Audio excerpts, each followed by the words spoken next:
আদালতের রায়ে প্রায় ২৬,০০০ জনের চাকরি বাতিল। আমাদের সঙ্গে রয়েছেন বিকাশ রঞ্জন ভট্টাচার্য, তার সঙ্গে কথা বলবো। এই জয় কি আপনার নাকি দুর্নীতির বিরুদ্ধে ন্যায়? আমি তো এই লড়াইয়ের পক্ষ প্রতিপক্ষ নই। দুর্নীতির বিরুদ্ধে আইনি শাসন প্রতিষ্ঠার জন্যে, সাংবিধানিক নৈতিকতা প্রতিষ্ঠার জন্য আইনজীবী হিসেবে আমার কাজ হচ্ছে সওয়াল করা। আমি সওয়াল করেছি। আমি খুশি এই যে আমার সওয়ালের যৌক্তিকতা আদালত গ্রহণ করেছেন, প্রত্যেকটা স্তরেই গ্রহণ করেছেন। সুপ্রিম কোর্টে আমার সওয়াল গ্রহণ করেছিলেন।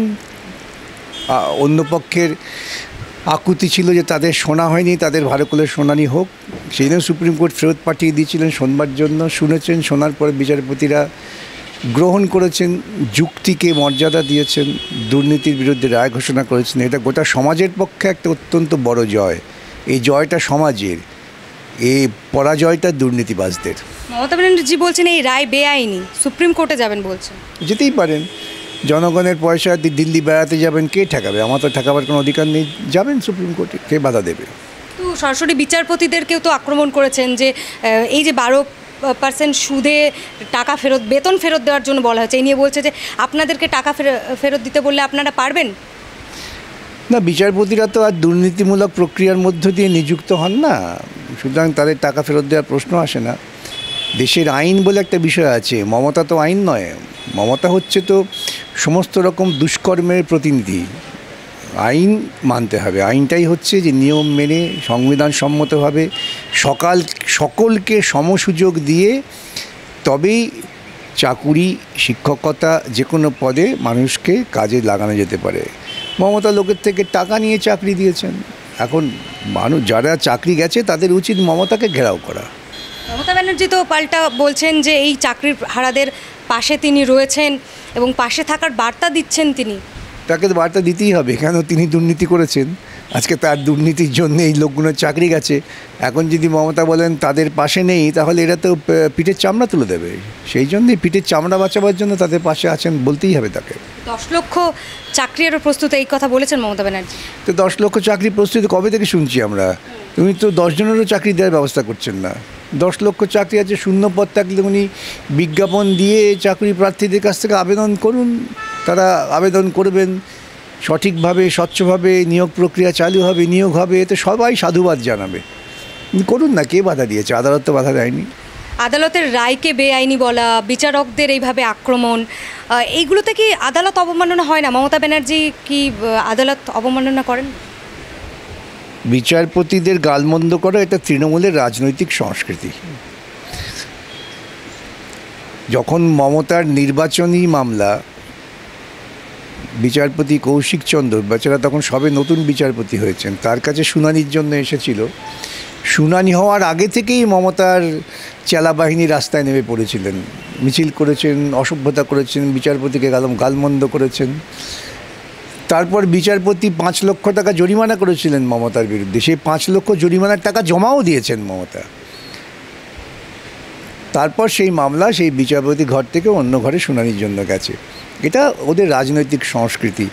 আমি বারে বারে একটা কথা বলি, দুর্নীতিমূলক প্রক্রিয়ার মধ্য দিয়ে যখন কোনো সংগঠন তৈরি হয়, সে রাজনৈতিক হোক বা অন্য কোনো সংগঠন, তাদের সমস্ত কর্মকাণ্ডটা দুর্নীতিকে লালন পালন করার জন্যই হয়।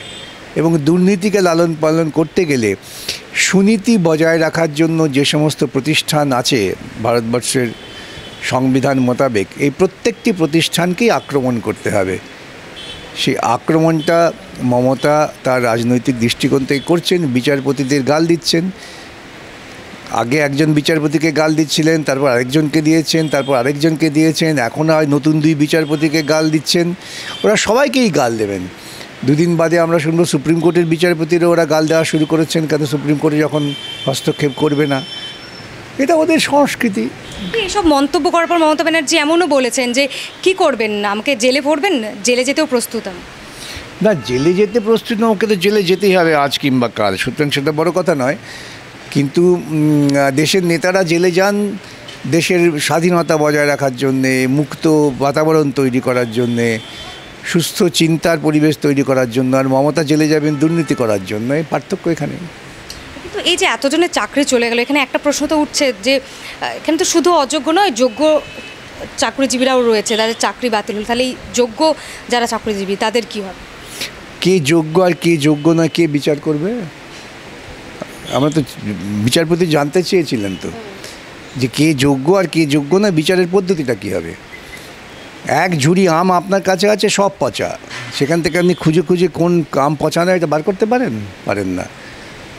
অতএব আজকে অযোগ্য লোকেদের চাকরি বাঁচাবার জন্যে এই তথাকথিত যোগ্যতার বাহানা তোলা হচ্ছে। নিশ্চয়ই অনেকে যোগ্য, সবাই অযোগ্য এটা বলছেন? নিশ্চয়ই কিছু যোগ্য মানুষ আছেন, আমি সবাই অযোগ্য বলছি না, কিন্তু তাদের বিচার করবেন কি করে, বাঁচবেন কি করে? আমি বললাম আপনি যোগ্য, তখন আরেকজন বললেন উনি যোগ্য হলে আমি যোগ্য নই কেন? যখন দুর্নীতি হয় কোনো প্রক্রিয়ায়, সুপ্রিম কোর্টের রায় আছে, তখন যোগ্য অযোগ্য বাছাই করার সুযোগ নেই, পুরোটাই বাতিল করতে হবে, নতুন করে করতে হবে, সেখানে যোগ্যতার মধ্য দিয়ে আসবেন তারা। এটা দুর্ভাগ্য, আমি তাই তো বলছি যাদের চাকরি গেল তাদের উচিত এই দুর্নীতিমূলক প্রক্রিয়ার বিরুদ্ধে সরব হওয়া, এবং যারা দুর্নীতিকে প্রশ্রয় দিয়েছেন, তৈরি করেছেন তৃণমূল কংগ্রেস দল এবং তাদের রাজনৈতিক নেতারা, মন্ত্রীরা, তাদের বিরুদ্ধে জনবিক্ষোভ তৈরি করা। কিন্তু যাদের চাকরি গিয়েছে তারা তো পাল্টা বলছেন যে বিকাশ রঞ্জন ভট্টাচার্যের বাড়ি ঘেরাও করবে। না, আমার বাড়ি ঘেরাও আগেও তো ঘেরাও করেছেন। আমার বাড়ি ঘেরাও করলে তো আর দুর্নীতিমুক্ত প্রশাসন হবে না। আমার বাড়ি ঘেরাও করলে দুর্নীতির বিরুদ্ধে লড়াইটা বাড়বে, তীব্রতা বাড়বে। অপেক্ষা করুন না, 2 দিন বাদে দেখবেন আপনি অন্যান্য যে নিয়োগ হয়েছে সেই নিয়োগের ক্ষেত্রে কত বড় দুর্নীতির পর্দা ফাঁস হবে। ওটা তো আমাকে বহুদিন থেকে আক্রমণ করছেন, সুতরাং আক্রমণ করবেন, তাতে কিছু আমার যায় আসে না।